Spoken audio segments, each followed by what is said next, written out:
رہے یہاں تک کہ کہنے لگے طفیل تو سمجھدار ہے، یہ کوئی شاعر بھی نہیں ہے، یہ کوئی مجنون بھی نہیں ہے، یہ کوئی پاگل بھی نہیں ہے، اس کی باتوں میں کمال کی بلاغت ہے، اس کی باتیں تو انتہائی گہرائی تک جا رہی ہیں، اس لیے تجھے سوچنا ہوگا یہ باتیں کوئی عام باتیں نہیں ہیں۔ طفیل نے سنا، جب سنا دل کی زمین بدلی تو زبان سے کلمہ جاری ہوا، اشہد ان لا الہ الا اللہ واشہد ان محمدن عبدہ ورسولہ۔ حضرات یہ قرآن نے انقلاب پیدا کیا تھا، قرآن کو سنا، زمین بدل گئی، دل کی بنجر زمین بدلتی چلی گئی۔ اور یہاں پہ ہی بس نہیں ہے، مکہ کے وہ چودھری جو سارا دن یہ ڈھنڈورا پیٹتے محمد الرسول اللہ صلی اللہ علیہ وسلم کے قریب نہ جانا، آپ کی بات نہ سن لینا، یہ تو جادوگر ہے، کہیں تمہیں اپنے جادو کے سحر میں جکڑ نہ لے۔ رات کو اپنے بستروں پہ لیٹتے تھے لیکن نیند نہیں آتی تھی اور اپنے بستر پر کروٹیں بدلتے تھے۔ جب اللہ کے نبی بیت اللہ میں آ کے تہجد کی نماز ادا کرتے، قرآن کی تلاوت کرتے، وہ تہجد کا وقت، وہ سحری کا وقت، اور اللہ کے نبی بیت اللہ میں کھڑے قرآن کی تلاوت کر رہے ہوں، حضرات کیا منظر ہوگا، کیا ماحول ہوگا۔ آج ہم بیت اللہ میں جاتے ہیں، وہاں پہ ائمہ حرمین جب تلاوت کرتے ہیں تو یوں معلوم ہوتا ہے آسمان سے ابھی یہ کلام نازل ہو رہا، اور وہ منظر کیا ہوگا جب قرآن کے سب سے بڑے قاری محمد الرسول اللہ صلی اللہ علیہ وسلم تلاوت کر رہے ہوں گے، بیت اللہ میں خاموشی ہوگی، سناٹا ہوگا۔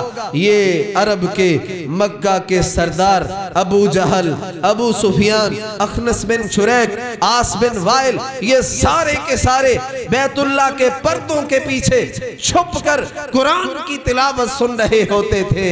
اور پھر جب اللہ کے نبی قرآن کی تلاوت ختم کرتے، یہ وہاں جی ابو سفیان کدھر سے آئے، جی آپ کدھر سے آئے، جی آپ کہاں سے آئے، آخر بات کھل جاتی، جی مجھے نیند نہیں آ رہی تھی، میں نے کہا محمد یہاں پہ تلاوت کر رہے ہوں گے، ذرا چل کے سنتے ہیں، ذرا چل کے تلاوت کا جو مزہ ہے، سرور ہے، لیتے ہیں۔ کہنے لگے یہ تو غلط بات ہے، ہم لوگوں کو روکتے ہیں اور خود تلاوت سنتے ہیں، چلو عزم کیجئے کل نہیں آنا، کل نہیں آئیں گے۔ حضرات محترم اگلی رات آ جاتی، پھر ان کی یہ کیفیت ہوتی، کروٹیں بدلتے، محمد الرسول اللہ کی تلاوت سننے کے لیے، قرآن کی تلاوت سننے کے لیے تڑپتے، بے چین ہو جاتے۔ حضرات محترم پھر آ جاتے کہ وہ تو نہیں آئے ہوں گے، آج میں چلا جاتا ہوں، میں سن کے آتا ہوں۔ اگلے دن پھر یہ منظر ہوتا، آخر تیسرے دن انہوں نے قسمیں ڈال لی، آئندہ سے ہم نہیں آئیں گے۔ حضرات یہ قرآن کی تاثیر ہے، یہ قرآن کا اعجاز ہے کہ اس کو جب سنا جاتا ہے تو پھر یہ اپنا اثر ضرور چھوڑتا ہے۔ آج شاید ہمارے دلوں کی زمین اتنی بنجر ہو چکی، اتنی ویران ہو چکی، پورا مہینہ گزر چکا، قرآن سنتے ہوئے ابھی تبدیلی نہیں آئی، پورا مہینہ گزر چکا، قرآن پڑھتے ہوئے ابھی تبدیلی نہیں آئی۔ حضرات کہیں یہ تو نہیں کہ ہمارے دل کہیں پتھر سے بھی زیادہ سخت ہو چکے ہیں، اس لیے قرآن مقدس کا یہ اعجاز ہے، جو بھی اس کو سنتا ہے قرآن اس پہ اپنا اثر چھوڑتا ہے۔ حضرات محترم آئیے اللہ کی اس کتاب کے ساتھ اپنا تعلق مضبوط کریں، اللہ کی اس کتاب کے ساتھ اپنا تمسک مضبوط کریں۔ نبی علیہ السلام نے اپنی زندگی میں جو آخری وصیت کی تھی وہ یہی تھی۔ اللہ کے نبی فرماتے ہیں ترکت فیکم امرین لن تزلوا ما تمسکتم بہما کتاب اللہ و سنت رسولہ۔ اللہ کے نبی فرماتے ہیں میری امت کے لوگوں میں جا رہا ہوں، لیکن دو چیزیں میں تمہارے اندر چھوڑ کر چلا ہوں، دو چیزیں تمہارے اندر چھوڑ کر جا رہا ہوں۔ جب تک ان کو مضبوطی سے تھامے رکھو گے، ان پہ عمل پیرا رہو گے، ان کو اپنی زندگی میں داخل کیے رکھو گے، کبھی گمراہ نہیں ہوگے، کبھی بھٹکو گے نہیں۔ وہ دو چیزیں کون سی ہیں؟ کتاب اللہ، ایک اللہ کی کتاب ہے قرآن کی شکل میں، وَسُنَّتُ رَسُولِهِ، اور دوسری نبی علیہ السلام کی سنت ہے حدیث کی شکل میں۔ اس لیے حضرات محترم اس قرآن پاک سے، یہ رمضان میں قرآن پاک نازل ہوا، تقاضا کیا ہے؟ ہم قرآن سے اپنا تعلق مضبوط کریں، قرآن سے اپنا تمسک مضبوط کریں، ہمارا اٹھنا بیٹھنا قرآن ہو، اوڑھنا بچھونا قرآن ہو، خوشی غمی قرآن ہو، ہماری زندگی کے جمی معاملات، ہماری تجارت، ہماری معیشت، ہماری معاشرت، سب کچھ ہو قرآن کے مطابق ہو۔ جب یہ چیز ہوگی تو پھر آسمان سے آواز آئے گی، ادخلی فی عبادی وادخلی جنتی، اب میرے بندوں میں داخل ہو کے میری جنت کا مہمان بن جا۔ جب یہ منظر ہوگا، حضرات قرآن سے تعلق جوڑنے کی ضرورت ہے، قرآن سے اپنا ناطہ مضبوط کرنے کی ضرورت ہے، قرآن کے نسبت سے جڑنے کی ضرورت ہے۔ آج اس وقت میں ہمیں سب سے زیادہ قرآن سے تعلق بنانے کی ضرورت ہے۔ بڑے خوش نصیب ہیں وہ لوگ جو قرآن کو یاد بھی کرتے ہیں، بڑے خوش نصیب ہیں وہ والدین جو اپنے بچوں کو قرآن پڑھاتے ہیں، قرآن یاد کرواتے ہیں، اور بڑے خوش نصیب ہیں وہ مدارس دینیہ، وہ مساجد و مدارس جہاں پہ یہ مقدس سلسلے جاری و ساری ہیں۔ حضرات محترم، اب آئیے میں آپ کی توجہ ان باتوں کی طرف دلانا چاہتا ہوں جو میرے اور آپ کے لیے بڑی ضروری ہیں۔ قرآن کے تعلق سے میرے لیے، آپ کے لیے، ہم سب کے لیے 5 باتیں ہیں جو بہت ضروری ہیں۔ میں ان باتوں کی تھوڑی سی وضاحت اور پھر اپنی بات کو اختتام کی طرف لے کے چلتا ہوں۔ حضرات محترم، یاد رکھیے قرآن پاک کے تعلق سے کچھ حقوق و فرائض ہیں جو ہمارے ذمہ عائد ہوتے ہیں۔